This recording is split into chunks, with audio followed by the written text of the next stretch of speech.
나누가족 여러분 반갑습니다. 말씀으로 시작하는 토요일 아침입니다. 출애굽기 29장은 전체가 제사장의 위임식에 관한 말씀입니다. 28장이 제사장 직분 수행을 위한 거룩한 옷을 짓는 이야기가 아니었습니까? 29장은 그 거룩한 옷을 입고 거룩한 직무를 감당해야 하는 사람, 그 제사장을 거룩하게 하는 의식이라 할 수 있습니다. 출애굽기에서 말씀하신 이 제사장 위임식 절차에 관한 내용은 실제적으로 레위기 8장에서 실행되는 것을 볼 수 있습니다. 이 위임식은 무려 7일 동안 진행되고 위임받는 제사장들은 이 기간 동안에 밤낮으로 회막 입구에 머무르면서 회막문 밖으로 나갈 수 없었습니다. 네가 그들에게 나를 섬길 제사장 직분을 위임하여 그들을 거룩하게 할 일은 이러하니 곧 어린 수소 하나 흠없는 수당 둘을 택하고. 사랑하는 여러분, 제사장은 하나님께서 자신을 섬기도록 불러 뽑으신 사람입니다. 사람이 택하거나 투표해서 세운 것이 아니죠. 하나님께서 부르신 자를 거룩하게 하시고 하나님께서 기름 부으셔서 그 거룩한 직분을 담당하게 하십니다. 제사장의 위임식에서 가장 중요한 일은 제사장의 옷을 입히는 일, 착복식과 세 가지 제사를 하나님께 드리는 일입니다. 이 세 가지 제사는 곧 속죄제, 번제, 그리고 위임식의 제사 화목제입니다. 이를 위하여서 준비해야 할 것을 모세에게 말씀하십니다. 이 말씀은 세 가지 동사로 요약할 수 있겠습니다. 택하고, 만들고, 가져오라 입니다. 먼저 어린 수소 한 마리와 흠없는 수양 두 마리를 택해야 합니다. 이것은 각각 드릴 제사에 쓰일 피의 제물입니다. 짐승만이 아니라 여러 음식들도 준비해야 했습니다. 다양한 뜻과 과자를 만들어서 광주리에 담습니다. 이것은 레위기 7장에 나타나는 화목제의 요건과 같은데 마치 잔치 분위기를 연상시키기도 하고 감사의 제사를 드리는 분위기가 연출되는 듯 합니다. 아론과 그 아들들이 위임식을 위하여 먼저 준비되어야 할 것이 있습니다. 하나님은 그것을 모세에게 명하시고 계시죠. 이것도 세 가지 명령으로 요약됩니다. 씻기고 입히고 기름 부으라입니다. 씻기고 입히고 기름 부으라. 제사장의 거룩한 옷을 입기 전에 먼저 해야 하는 일이 있습니다. 그것은 먼저 몸을 깨끗게 씻는 일입니다. 곧 정결의식입니다. 이미 아름답고 거룩한 옷이, 영화로운 옷이 제사장을 위해 준비되어 있지 않습니까? 그러나 내적인 정결이 없이는 그 영광스러운 옷을 입을 수 없습니다. 그 옷을 입기 전에 온 몸을 씻음으로 정결하게 해야 하는 것이었습니다. 거룩한 옷이 제사장을 거룩하게 만드는 것이 아니죠. 그러나 거룩한 옷이 겉모양만을 위한 외적 장식도 아니어야 합니다. 이것이 제사장 의복을 착복하기 전에 정결의 씻음을 요구하시는 이유입니다. 그리스도로 옷 입은 자들은 속 사람까지 새로워져야 하는 자들임을 기억해야 하겠습니다. 이제 제사장의 옷을 입습니다. 착의식입니다. 그런데 아론의 옷과 아들들의 옷이 다르죠. 아론은 에봇과 흉패가 있는 대제사장의 옷을 입습니다. 그러나 아론의 아들들은 일반적인 제사장의 옷을 입지요. 기름 부음이 이어집니다. 특별히 만들어진 관유를 그 머리에 붓습니다. 이 관유는 감람류의 귀한 향료들과 약재들을 섞어서 만든 것입니다. 제사장이 거룩한 옷을 입는 것만으로 거룩한 사역을 감당해낼 수가 없습니다. 그 일을 감당할 수 있도록 도우시고 능력 주시는 기름 부음이 있어야 그 거룩한 사역을 감당할 수 있는 것입니다.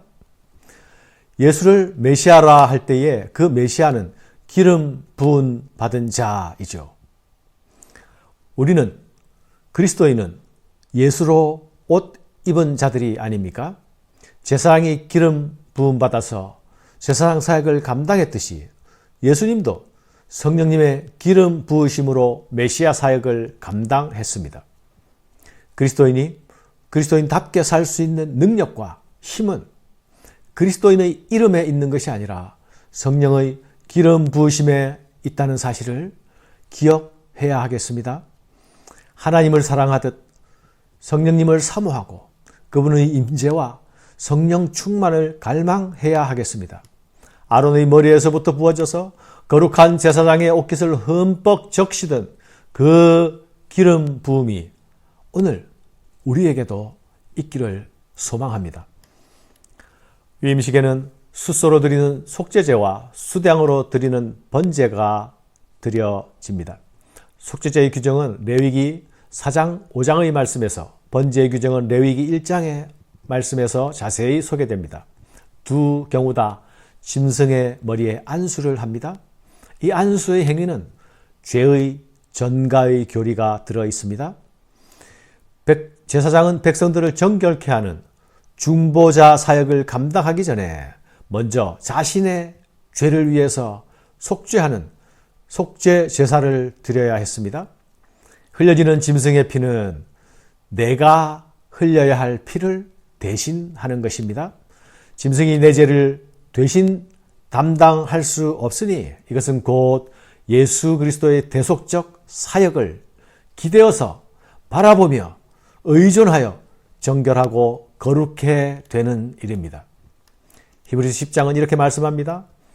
이 뜻을 따라 예수 그리스도의 몸을 단번에 들이심으로 말미암아 우리가 거룩함을 얻었노라.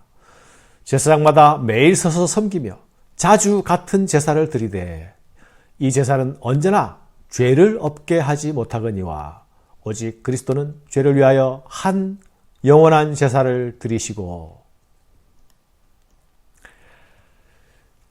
제사의 상세한 내용보다 더 중요한 것은 제사의 순서입니다. 속죄제가 먼저 드려지고 번제와 화목제가 드려집니다.